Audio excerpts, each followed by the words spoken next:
Alléluia. Alléluia, Alléluia, Alléluia, Alléluia, Alléluia.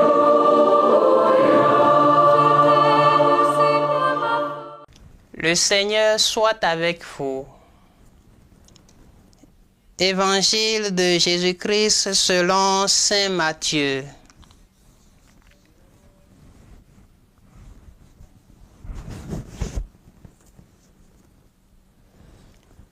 Jésus disait à ses disciples: écoutez ce que veut dire la parabole du semeur.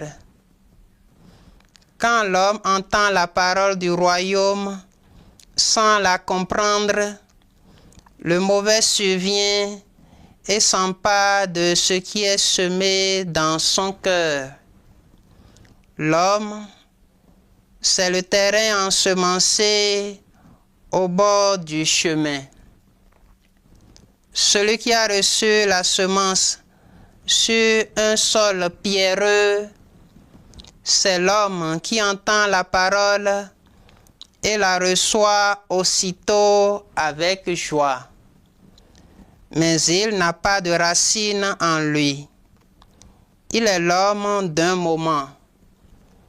Quand vient la détresse ou la persécution à cause de la parole, il tombe aussitôt. Celui qui a reçu la semence dans les ronces, c'est l'homme qui entend la parole. Mais les soucis du monde et les séductions de la richesse étouffent la parole et il ne donne pas de fruits. Celui qui a reçu la semence dans la bonne terre, c'est l'homme qui entend la parole et la comprend. Il porte du fruit à raison de 100, au 60, au 30 pour 1. Acclamons la parole de Dieu.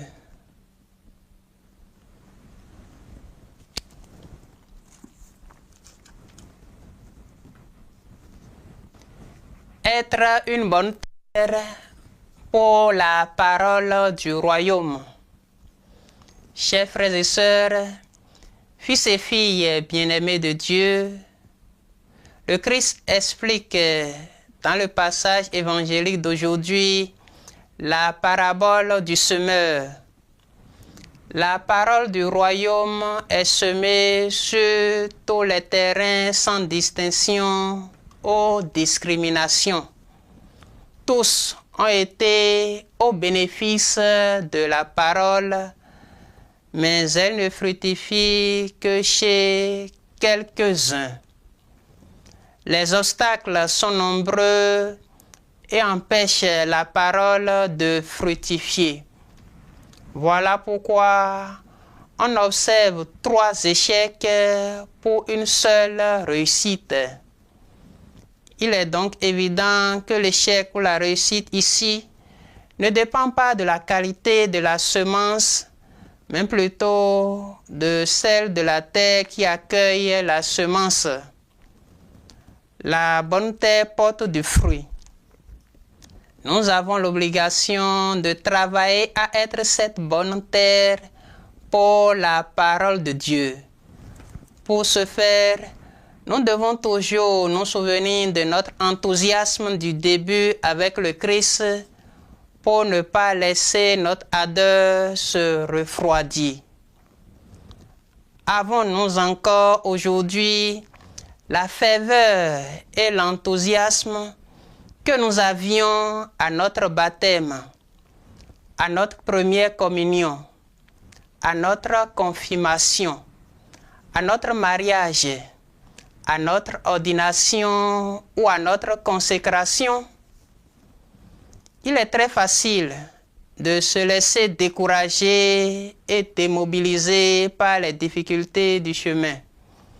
Et pourtant, nous devons continuer à travailler pour le Christ avec amour et passion, sans abandonner à cause des difficultés du chemin. mais en comptant sur la grâce du Seigneur, continuez à œuvrer pour un meilleur lendemain. Le Seigneur soit avec vous et que Dieu Tout-Puissant vous bénisse, le Père et Alléluia.